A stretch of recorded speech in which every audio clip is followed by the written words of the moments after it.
புதுச்சேரியில் கடல் சீற்றத்துடன் காணப்படுவதால் பொதுமக்களுக்கு அனுமதி மறுக்கப்பட்ட நிலையில் கடற்கரை சாலை வெறிச்சோடி காணப்படுகிறது.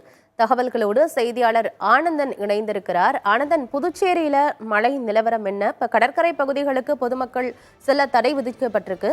புதுச்சேரியை பொறுத்த வரைக்கும் நிறைய சுற்றுலா பயணிகள் வரக்கூடிய இடமாகவும் இருக்கு. அங்க என்ன நிலவரமா இருக்கு? ஆனந்தி, வங்கக்கடலில் நிலை கொண்டிருக்கக்கூடிய காற்றழுத்த தாழ்வு மண்டலமானது ஒரே இடத்தில் மையம் கொண்டிருப்பதாலும் ரொம்ப மெதுவாக நகர்வு இருப்பதன் காரணமாக அடுத்தடுத்து வரக்கூடிய 30ஆம் தேதி அதிகாலை புயலாக வலுப்பெற்று கரைக்கு வரக்கூடும் என்று இந்திய வானிலை ஆய்வு மையம் எச்சரிக்கை கொடுக்கப்பட்டிருக்கக்கூடிய நிலையில வட கடலோர மாவட்டங்களில் தொடர்ந்து மழை பெய்வதற்கான அதிக வாய்ப்பு இருப்பதாக தெரிய வந்திருக்கிறது. இந்த நிலையில புதுச்சேரியில கடல் சீற்றத்துடன் அதிகமாக காணக்கூடிய காட்சியை நம்மால் பார்க்க முடிகிறது.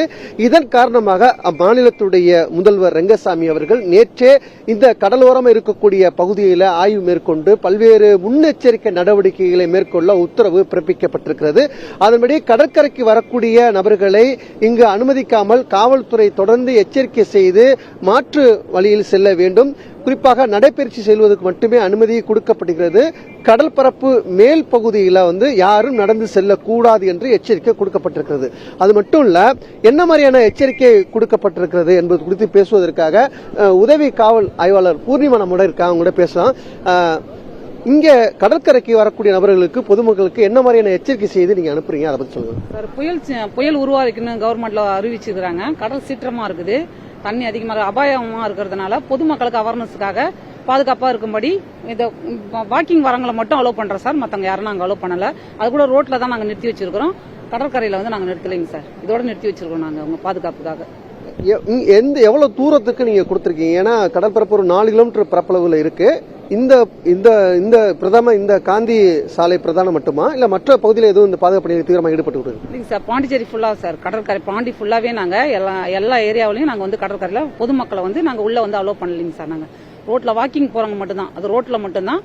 தண்ணியில இங்க இறங்குறதுக்கோ இதுக்கோ நாங்க அலோவ் பண்ணலைங்க சார். நாங்க ஆனந்தி, கேட்டிருப்பீங்க, காவல்துறை தொடர்ந்து எச்சரிக்கை செய்து பொதுமக்களுக்கு உள்ளே அனுமதி இல்லை அப்படின்னு சொல்லி அனுப்பக்கூடிய காட்சியை பார்த்துக்கிட்டு இருக்கோம்.